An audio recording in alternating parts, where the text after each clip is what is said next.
honor el que tenemos, un privilegio el que tenemos los hijos de Dios, de poder encontrarnos por las mañanas el domingo para adorar y alabar a nuestro Dios, al Dios Todopoderoso, al Dios Eterno, aquel que entregó un día la vida de su Hijo por nosotros. Y tenemos que ser muy agradecidos. Tenemos que tener de verdad gozo en el alma, porque estamos ante la presencia del Señor. No venimos a un acto cualquiera, venimos a celebrar a nuestro Padre Dios. Vamos a tomar una lectura en el Salmo 119, los versículos 33 al 41. Salmo 119, versículos 33 al 41. Mirad bien lo que dice siempre la palabra de Dios, que te la está dirigiendo a ti, a mí y a todos. 119, 33 al 41. Dice así: enséñame, oh Jehová, el camino de tus estatutos, y los guardaré hasta el fin. Dame entendimiento, y guardaré tu ley, y cumpliré de todo corazón. La cumpliré de todo corazón. Guíame por la senda de tus mandamientos, porque en ella tengo mi voluntad. Inclina mi corazón a tus testimonios, y no a la avaricia. Aparta mis ojos, que no vean la vanidad. Avívame en tu camino. Confirma tu palabra a tu siervo, que te temo. Quita de mí el oprobio que he temido, porque buenos son tus juicios. He aquí, yo he anhelado tus mandamientos. Vivifícame en tu justicia. Venga a mí tu misericordia, oh Jehová, tu salvación conforme a tu dicho. Estas son palabras que nos dirige el Señor Dios a nosotros. Y tenemos que aprenderlo bien. El Señor nos muestra su palabra para que meditemos en ella todos los días de nuestra vida. Por lo tanto, está muy bien aprender. Pero es de suma importancia, hermanos, y esto es lo que fallamos un poco, es en la práctica. En poner lo que aprendemos en práctica. ¿Para qué? Porque Dios es lo que nos manda: amar al hermano, cuidar de los hermanos, hablarle a Él, estar vigilantes. Todo esto es lo que nos dice el Señor. Y esto lo tenemos que poner por práctica. Vamos a orar, hermanos. Amado Padre Celestial, Dios eterno y poderoso, Dios bendito, que nos has creado a tu imagen conforme a tu semejanza, que nos amas tanto, Señor, que deseas que un día gocemos contigo en el reino eterno. Te pedimos, como siempre, Señor, muchas bendiciones, pero aún así que pedimos que perdones nuestros pecados. Venimos ante ti, Señor, con corazones sinceros, para alabarte y para adorarte, para bendecir tu nombre, esperando de ti tu misericordia y perdón, Señor. Ayúdanos también, Padre Santo, a ser fieles, a ser luz, a ser sal en este mundo. Un mundo, Señor, que está muy perjudicado por el pecado. Debemos ser esas lumbreras que alumbren el camino, Señor. Tu palabra alumbra el camino. Y nosotros debemos ser luz también, Padre. Amén. Te adoramos y te bendecimos. Danos fuerza, danos el gozo de vivir este día. En el nombre del Señor Jesús oramos. Amén. Bien, pues vamos a ponernos de pie y vamos a entonar dos himnos seguidos. Primero es el 218. Voy a cantar a mi Señor.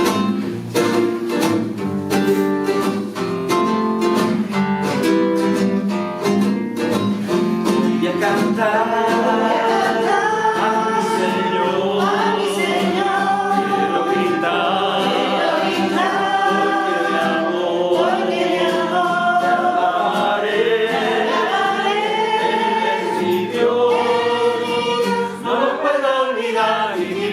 Será para siempre cantar.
Son tantas cosas que siempre nos da, tan grande es su amor. No importa donde quiera que tú vas, allí contigo está tu Salvador. No te abandona, no tengas temor, Él es tu Dios. Seguidamente vamos a cantar también el 272, Mi ser alaba al Señor. Mi ser alaba al Señor y se goza mi espíritu en Jesucristo. Mi ser alaba al Señor y se goza mi espíritu en Dios. Con gozo y alegría vamos a cantar.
En este primer culto, que somos poquitos, pero todos bienvenidos, vamos a orar por la familia, una familia, oramos todas las semanas.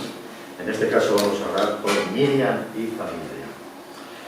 Miriam es una persona que vino aquí de, creo que de Honduras, se incorporó a la iglesia, después trajo a su nieto, que estaba enfermo, y allí no lo podían atender muy bien. Ha mejorado muchísimo, está bastante bien. Parece que la idea es traer más familia. Y ella a veces no viene al culto pues porque trabaja también, trabaja a veces los domingos y todo esto. En fin, que el Señor la guíe en su momento, en todo momento. Pero vamos a orar por esta familia. Y también vamos a orar por la obra social. La obra social debería estar en pleno auge, en funcionamiento, pero los alimentos que enviaban la Unión Europea o Europa, la Comunidad Europea, parece que no llegan, parece que no llegan y entonces está un poco parado. La cuestión de alimentos, que es lo que hacemos en esta iglesia. Pero parece ser que ya está en perspectiva que posiblemente el próximo mes pueda venir alimentos y podamos continuar con la obra social tan importante. Pues tenemos que tener en cuenta que hay muchas familias que no tienen que comer, que les pasan mal. Por lo tanto, sería muy bueno que aquí en la iglesia, como en otros lugares de Segovia, funcione la obra social. Bien, hermanos, pues antes de pasar a la mesa del Señor, vamos a cantar el himno, nos ponemos en pie, por favor. Los 395, Jesús, el Señor. Pues igual, con gozo, con alegría, con pasados, vamos a cantar. ¡Viva!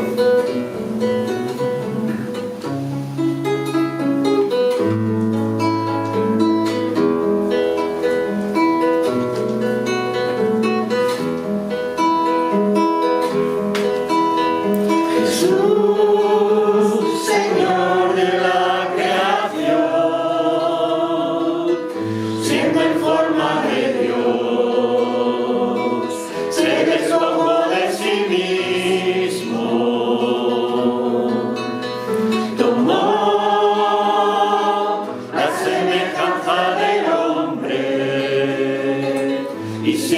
pura y sin mancha, entre nosotros vivió, y asimismo se humilló, tomando forma de siervo, hasta su vida entregar.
Versículos 23 al 27.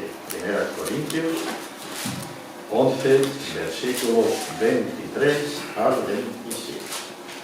Dice así la palabra de Dios. Porque yo recibí del Señor lo que también os he enseñado. Que el Señor Jesús, la noche que fue entregado, tomó pan. Y habiendo dado gracias, lo partió y dijo: tomad, comed, este es mi cuerpo, que por vosotros es partido. Haced esto en memoria de mí. Asimismo tomó también la copa después de haber cenado, diciendo: esta copa es el nuevo pacto en mi sangre. Haced esto todas las veces que la bebiereis en memoria de mí. Así pues, todas las veces que comiereis este pan y bebiereis esta copa, la muerte del Señor anunciáis hasta que venga. De manera que cualquiera que comiere este pan o bebiere esta copa del Señor indignamente, será culpado del cuerpo y de la sangre del Señor. Y el versículo 28 dice: por tanto, pruébese cada uno a sí mismo, y coma así del pan, y beba de la copa. Hermanos, vamos a celebrar la cena del Señor.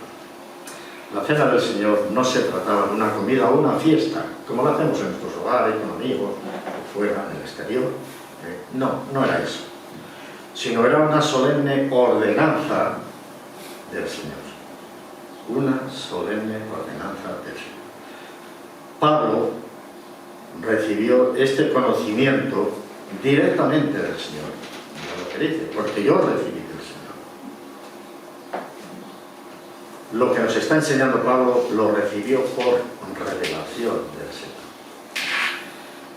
Mientras estaba en marcha todo esto, estaban celebrando la cena. Sin embargo, en el exterior había un infame complot contra el Señor para entregar al Señor Jesús. Jesús reunió a sus discípulos en el aposento alto y allí tomó el pan. Mirad aquí lo que dijo. Dio lo primero gracias por el pan, por cuanto el pan era el tipo de su cuerpo. Dio gracias por ello. Dio gracias a Dios por haberle dado un cuerpo humano con el que acudir y morir por los pecados del mundo. Debemos recordar que cuando el Señor Jesús instituyó este memorial, su cuerpo no había sido todavía dado, ni su sangre derramada, porque sabemos que hay iglesias donde parece que se sacrifican todos los domingos o los festivos a Cristo. No es así. Cristo estaba allí, presente con los discípulos. Cuando Él dijo, esto es mi cuerpo, significa, esto es el símbolo de mi cuerpo. Esto es la imagen de mi cuerpo, que será roto por vosotros. Así que comer el pan es recordarlo a Él. Recordarlo es un memorial. En su muerte expiatoria por nosotros. Era el único, limpio, sin pecado, que Dios había elegido, que Dios tenía ya previsto, para salvar al hombre pecado, a nosotros. Después tomó la copa, después de haber cenado. Fijaos que digo después de haber cenado, lo dice el texto, porque tomaban 2 o 3 copas, o 3 o 4 copas. En esta última copa es cuando tomó la copa y es lo que dijo. Esta copa es el nuevo pacto en mi sangre. Nuevo pacto en mi sangre. Haced esto todas las veces que la bebierais, que hermanos, en memoria de mí. El nuevo pacto en su sangre. ¿Qué es esto? Lo decimos tantas veces, pero que a veces tenemos, ¿qué es esto del nuevo pacto? Pues se refiere al pacto que Dios prometió a la nación de Israel y de Judá. Voy a leerlo en un momentito en Jeremías 31.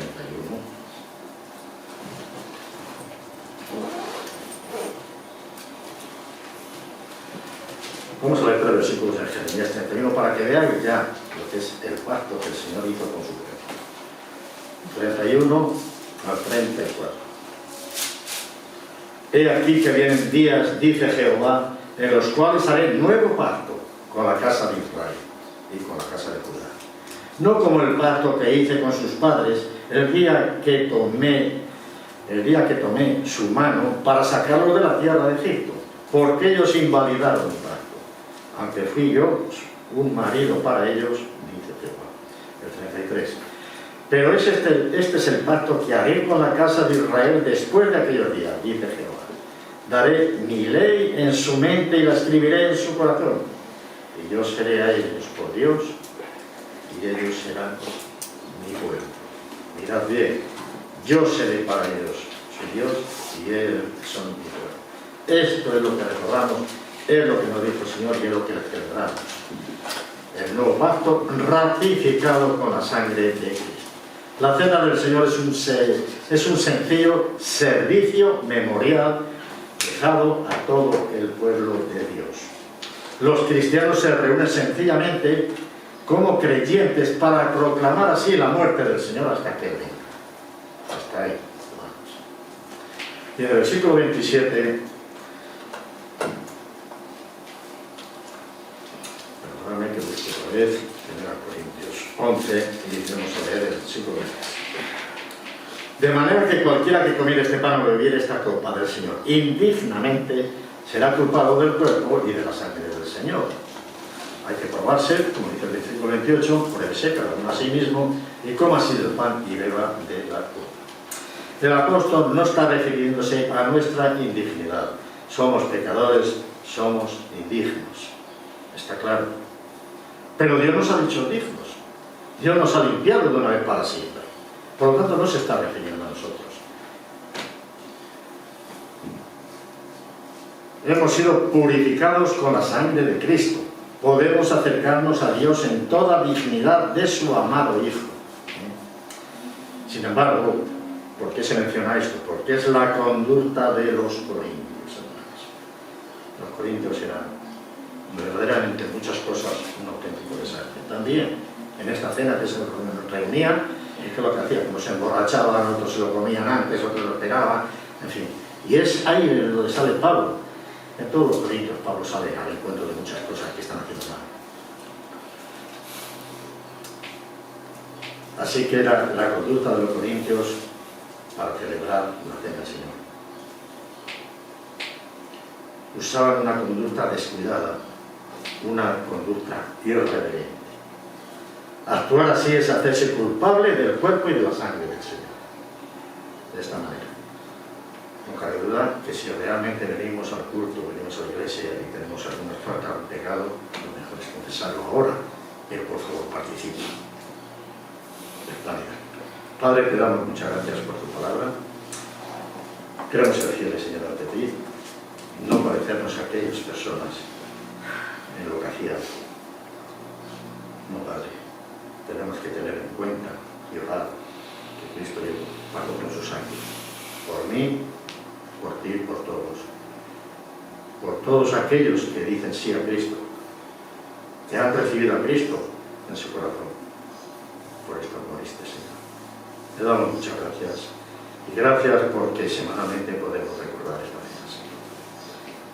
Este servicio sencillo, memorial, dejado a todo el pueblo tuyo, Padre. Te damos muchas gracias en el nombre del Señor Jesús. Vamos a tener un tiempo para recibir la palabra del Señor, y en esta ocasión es nuestro hermano Fernando. Por favor, pasa. Abrir vuestras Biblias en el Evangelio de San Juan.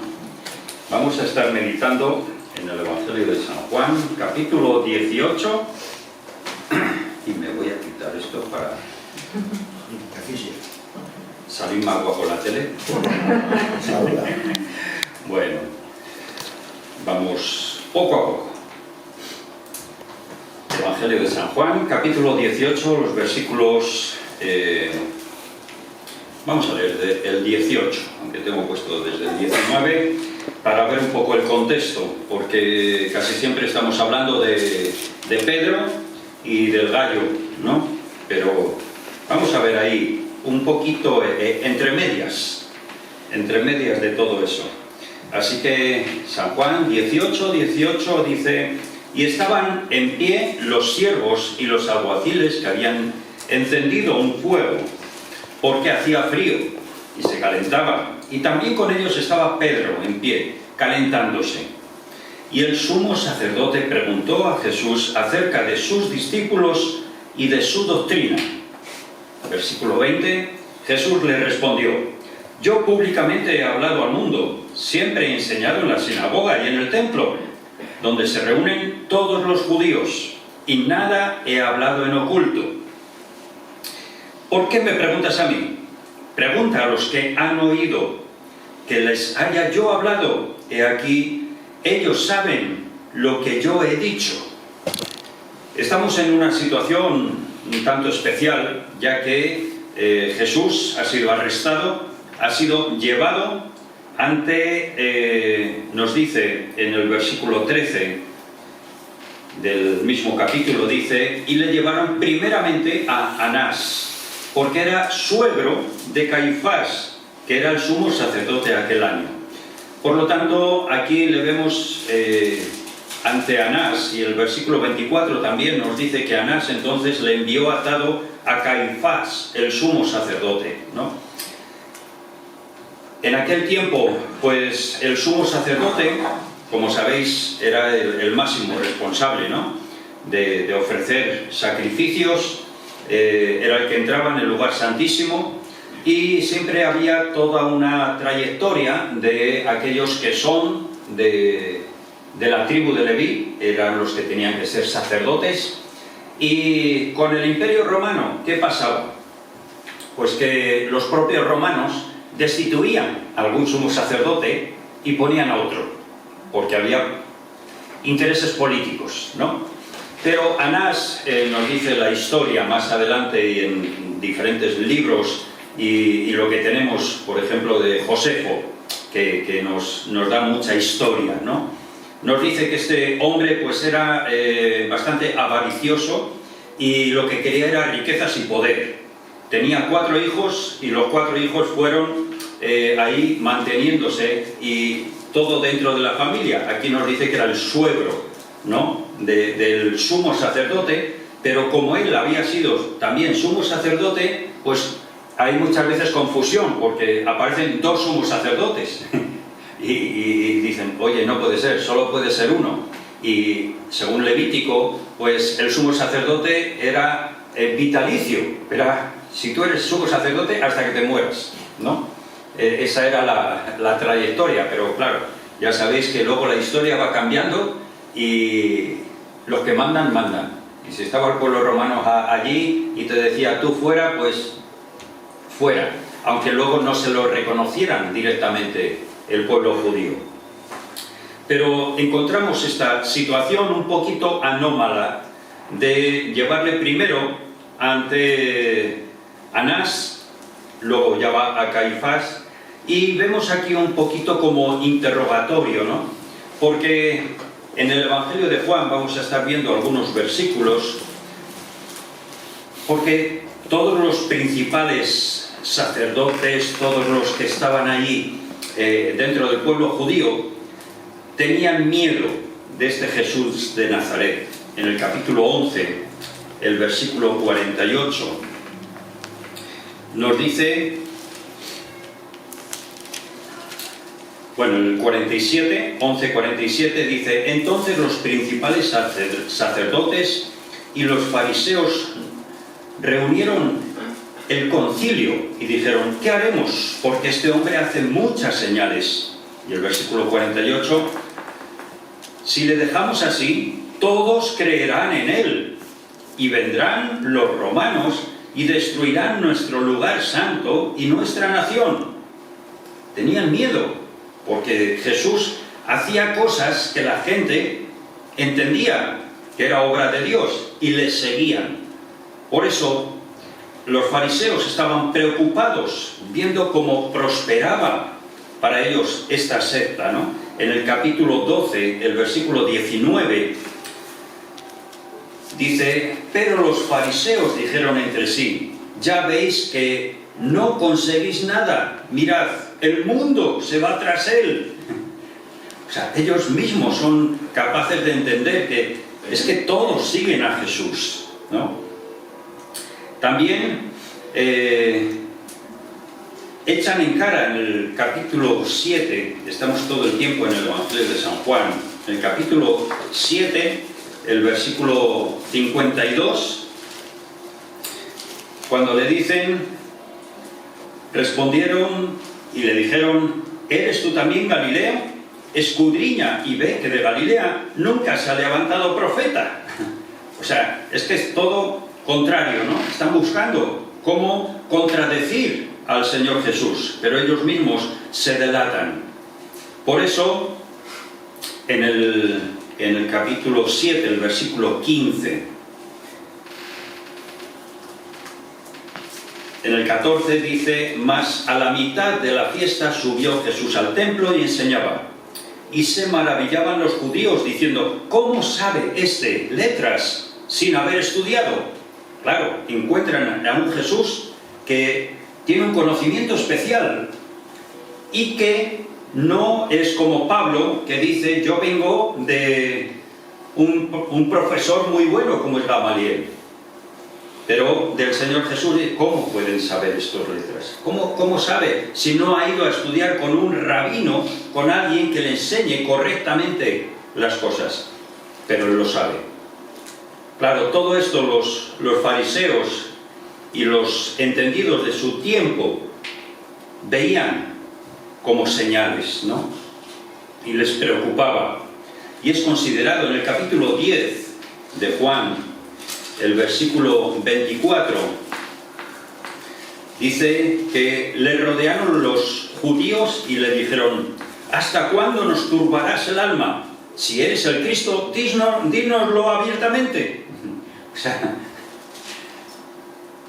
es que él lo estaba diciendo, pero ellos no querían aceptarlo. Querían entender esto de una manera diferente, ¿no? Y él contesta una y otra vez: os lo he dicho y no creéis, las obras que yo hago en nombre de mi Padre, ellas dan testimonio de mí, el versículo 25. Por lo tanto, vemos como también en el versículo 36 del capítulo 10, dice: al que el Padre santificó y envió al mundo, vosotros decís: tú blasfemas, porque dices, Hijo de Dios soy. Claro, él hacía las obras de su Padre. Él cumplía en todo momento la voluntad de Dios y por eso se hacía igual a Dios. En el capítulo 5, versículo 18. Por esto los judíos aún más procuraban matarle, porque no solo quebrantaba el día de reposo, sino que también decía que Dios era su propio Padre, haciéndose igual a Dios. Claro, todo esto, ¿qué conlleva? Conlleva el que le tenían un poquito manía, ¿ves? Como se suele decir. Parece que le tenían enfilado. Aquí, una vez que le tienen, pues, versículo 20, estamos capítulo 18, versículo 20. Bueno, el 19 es la clave. El sumo sacerdote preguntó a Jesús, Anás, ¿vale? Le pone como sumo sacerdote porque había sido sumo sacerdote y porque estaba ahí dentro de la familia, y yo creo que este era el que manejaba los hilos de todos los que estaban alrededor, ¿no? en ese concilio. Y aquí pues no era un interrogatorio en toda su... como debía de ser, o sea, estaba arrestado, pero ahí estaba. La pregunta dice que el sumo sacerdote preguntó a Jesús primero acerca de sus discípulos y de su doctrina. Dos cosas diferentes. Dos cosas diferentes. Ahora, si tenemos que analizar, imaginaros a Jesús en ese momento hablando de sus discípulos. ¿Dónde estaban los discípulos? Vemos a Pedro calentándose fuera. Estaba ahí con la hoguera. Juan es el único que nos da el detalle diciendo: habían hecho una hoguera porque hacía frío. Los otros evangelios simplemente dicen que había una hoguera. Él dice que hacía frío. Ahí está Pedro. Sus discípulos. ¿Dónde están tus discípulos? ¿Cuántos habían quedado después del arresto? Había pocos, ¿verdad? Pedro se había atrevido a ir lo más cerca posible. Y este Pedro, que vemos a continuación, que ya le había negado una vez y después de esto le niega otras 2 veces. Y canta el gallo. ¿Y qué le pasa a Pedro? Bueno, podría decir el Señor Jesús: ahí tengo uno de mis discípulos llorando. Llorando. Otro andaba detrás, nos dice Juan varias veces, que había uno con una sábana, que luego cuando le quitaron la sábana no tenía nada más debajo. Uy, ¿qué pasa aquí? Qué cosas más raras, ¿verdad? Ese era Juan, que andaba por allí. ¿Y algún otro discípulo?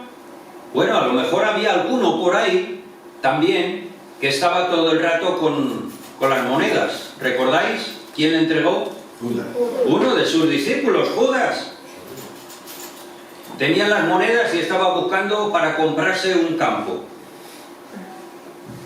¿Qué clase de discípulos iba a decir que tenía? Y los demás desaparecieron en combate, como se suele decir, ¿verdad? Los demás habían desaparecido. Pero es curioso porque Jesús no habla de sus discípulos. Él habla de su enseñanza. A la primera pregunta no contesta. A la segunda sí. Por eso el Señor Jesús dice: yo públicamente he hablado al mundo siempre he enseñado en la sinagoga, en el templo, donde se reúnen todos los judíos, y nada he hablado en oculto. O sea, todo lo que yo he dicho es público. Sale en internet en todas las páginas. No hay nada que tenga copyright. Todo es público y todos saben, ¿no? Todos son conscientes de lo que yo he hablado. Por lo tanto, el Señor Jesús, cuando le preguntan por sus discípulos y su doctrina, lo que le está diciendo a Anás es: tú eres ignorante, porque yo he hablado en público y seguramente que te habrá llegado a ti lo que yo estoy enseñando, y que es precisamente todo lo que yo enseño lo que os hace pupa a vosotros, porque yo estoy diciendo cosas que Dios dice, no lo que vosotros decís. Por eso la respuesta tiene esas dos partes, ¿no? Yo he hablado públicamente. ¿El qué he hablado? Lo que el Padre me ha dicho que hable. He estado diciendo públicamente todo lo que tenía que decir, y por eso ha sido proclamado ahí en la ciudad santa todo el mensaje de Dios. ¿Cómo es posible que tú no sepas eso? Tú, como responsable dentro de la comunidad judía. También ahí podríamos entender en el segundo versículo, el versículo 21, ¿por qué me preguntas a mí? ¿No? En un juicio se mira a los testigos, se mira a aquellas personas que están alrededor. No me preguntes a mí, pregunta a quién. A los que han estado escuchando, a los que están ahí fuera. Por eso tenemos que entender que esto no era un juicio, ¿vale? Era solamente un interrogatorio, pero más bien un poquito como de andar por casa. Por eso, cuando yo estaba mirando esto, claro, si tuviéramos que ver el verdadero discípulo, ¿qué ocurre con el verdadero discípulo? ¿Cómo tenemos que ser nosotros delante de la palabra de Dios? ¿Y cómo podemos entender lo que Jesús estaba diciendo? Fijaros el versículo 21. ¿Por qué me preguntas a mí? ¿Vale? ¿A quién hay que preguntar? ¿A quién vamos a preguntar? Pregunta a los que han oído. A los que han oído. Por eso en el capítulo 8, versículo 30, estamos en Juan 8, 30, dice: hablando él estas cosas, muchos creyeron en él. Dijo entonces Jesús a los judíos que habían creído en él: si vosotros permanecéis en mi palabra, seréis verdaderamente mis discípulos. Por lo tanto, ¿cómo podemos ser discípulos de Jesús? Permaneciendo en su palabra. Permaneciendo en lo que Él ha dicho. Hoy en día hay muchas personas que hablan en nombre de Jesús diciendo cosas que Jesús no ha dicho. Y hay que tener cuidado con eso. Porque nosotros tenemos de una manera clara su palabra. Lo que Él ha dicho, lo que Dios ha dicho. Por lo tanto, tenemos que ser rigurosos a la hora de ¿qué hacemos? Tenemos que escuchar con atención. Tenemos que estar cerca para poder oír. En aquel tiempo no había tantas cosas modernas como hoy en día, y la gente seguía a Jesús. Y cuando Jesús hablaba, estaban atentos.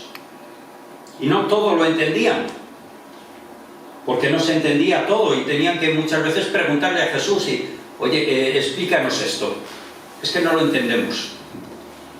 No es fácil entender la palabra de Dios muchas veces, pero Él insiste en que debemos de permanecer en su palabra. Por lo tanto, su palabra es la que tiene que ser nuestra base para estar cerca del Señor escuchar con atención y poner en práctica aquello que Él nos pide. En el capítulo 13 es otro de los momentos cuando el Señor Jesús lava los pies de los discípulos. En el versículo 5 dice que luego puso agua en un lebrillo y comenzó a lavar los pies de los discípulos y a enjugarlos con la toalla con que estaba ceñido. Y si vamos casi al final, él dice, porque Pedro está un poco así como diciendo, no, a mí no me lavas los pies. Bueno, si no te lavo los pies, pues no vas a tener parte conmigo. Bueno, entonces lávame todo. Límpiame del todo, ¿no? Versículo 12. Así que después que hubo lavado los pies, tomó su manto, volvió a la mesa y les dijo, ¿sabéis lo que os he hecho? Claro, es una pregunta como para pillar, ¿no? ¿Sabéis lo que he hecho? Seguramente que estaban confusos. Y el versículo 13 nos dice que vosotros me llamáis maestro y señor, y decís bien, porque lo soy. Versículo 14, pues si yo, el maestro, el señor, he lavado vuestros pies, vosotros también debéis lavar los pies los unos a los otros.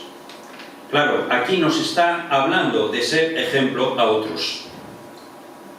El verdadero discípulo es el que es ejemplo. El Señor Jesús lo hizo delante de todos, ¿para qué? Para dar ejemplo. Nosotros somos más bien de dar órdenes, ¿verdad? En vez de dar ejemplo. Haz esto. Sí, vale, pero ¿y tú? No. Tú mánchate que yo miro. Somos muy así, ¿verdad? Pero el Señor Jesús nos pide que lo mismo que Él ha hecho, que hagan los demás. Él no va a pedir algo que Él no es capaz de hacer. Por lo tanto, nosotros, un buen seguidor de Jesús, un verdadero discípulo, pues es ejemplo a otro. En el capítulo 13 también, los versículos 34, 35, dice, un mandamiento nuevo os doy, que os améis unos a otros como yo os he amado, que también os améis unos a otros. Versículo 35, en esto conocerán todos que sois mis discípulos, si tuvierais amor los unos con los otros. Es una de las bases del cristiano, del discípulo. Amor unos con otros. Claro, ¿qué ocurre? No siempre en las iglesias todo el mundo se lleva bien con todos. Siempre hay roces. Porque somos humanos y pecamos. El pecado está presente y siempre hay su tira y su afloja. Pero aquí está hablando de amor. Que tienes que amar al otro, al hermano. Por eso tenemos que ser conscientes de todo lo que el Señor nos pide, porque está dando ejemplo una y otra vez y está diciendo cómo tiene que ser el discípulo. También en el capítulo 15, el versículo 8, dice, en esto es glorificado mi Padre, en que llevéis mucho fruto y seáis así mis discípulos. Por lo tanto, el discípulo es el que lleva frutos para la gloria de Dios, el que hace, el que es ejemplo a otros, el que trae personas a la presencia de Dios. También, en segundo lugar, es un oidor de Jesús. Cuando aquí está diciendo, pregunta a los que han oído, ¿verdad que recordamos esa frase que el Señor Jesús decía? El que tenga oídos para oír, oiga. El que tenga oídos para oír, algunos lo tienen para llevar la mascarilla, nada más. Pero hay que estar atento a lo que el Señor Jesús dice. Por eso dice, pregunta a los que han oído, que les haya yo hablado, no otro, que les haya yo hablado, no vosotros.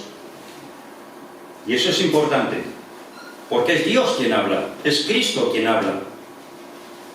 Es cuando Dios se revela y nos dice las cosas.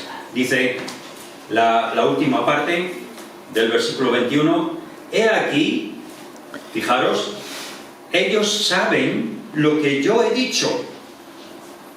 El discípulo no solamente tiene que oír, sino que tiene que saber. Muchas veces no queremos aprender la palabra de Dios. Necesitamos aprender. No solamente oír, sino cuando nos pregunten, saber responder. Ellos saben. Muchas veces preguntas a alguien y dices, no, yo no sé. No me pidas que yo no sé. No, tienes que saber qué es lo que Dios dice, qué es lo que Dios pide.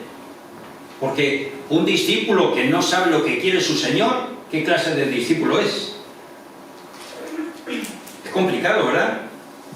Muchas veces sí, somos cristianos, sí, pero ¿eres discípulo del Señor? No solamente sigues a Jesús, has creído en Él, sino que lo proclamas. Proclamas lo que has oído de Él, no de otros, sino de Él, a través de su palabra. Esa es la clave. Por eso cuando esta pregunta, no me preguntes a mí, pregunta a los que me han escuchado. Tenemos que tener oídos atentos a la palabra de Dios, estar atento a lo que Dios quiere de nosotros. Por eso cuando Jesús deja de hablar, somos nosotros los que tenemos la palabra. Somos nosotros los que Dios utiliza para hablar a otros, para traerlos a Cristo, para decirles, Dios vive. Cristo no quedó en la tumba, no quedó en la cruz, Él está vivo. Y yo lo conozco. Y te invito a que tú lo conozcas también. Un verdadero discípulo es el que da testimonio. Estaba el viernes arreglando una cosa, como electricista, pues me decía, no, es que esa bombilla ahí nos da problemas, y cuando llego a la casa me enseñan la habitación, la cama hecha, todo colocadito, y digo, esta es la habitación de un creyente. ¿Cómo se puede saber que es la habitación de un creyente así, solo con verlo? Porque normalmente cuando tienes en la almohada, pones ahí un muñequito, ¿verdad? Pones alguna cosita, algún adorno o un cojín. Esta persona tenía la Biblia abierta al Salmo 90 y subrayado ahí, y una Biblia usada. Eso es un testimonio de alguien que ha sido contratada, tiene su habitación donde está para cuidar a personas mayores, dando testimonio. Qué bueno que podamos dar testimonio de nuestro Dios, de lo que Dios hace en nuestras vidas, de quiénes somos. Muchas veces no hay que gritar, pero se ve, se siente cuando hay un creyente. Vamos a orar. Nuestro Dios y Padre, gracias porque queremos ser tus discípulos. Queremos ser aquellos que hablan de lo que tú has dicho. Gracias porque es un mensaje directo, un mensaje que nos llega al corazón, un mensaje que nos ha cambiado la vida. Y por eso, Señor, queremos transmitirlo una y otra vez a toda criatura como tú nos mandas. Gracias por tu palabra. Ayúdanos a ser fieles en la proclamación del Evangelio. Gracias en el nombre de Jesucristo. Amén.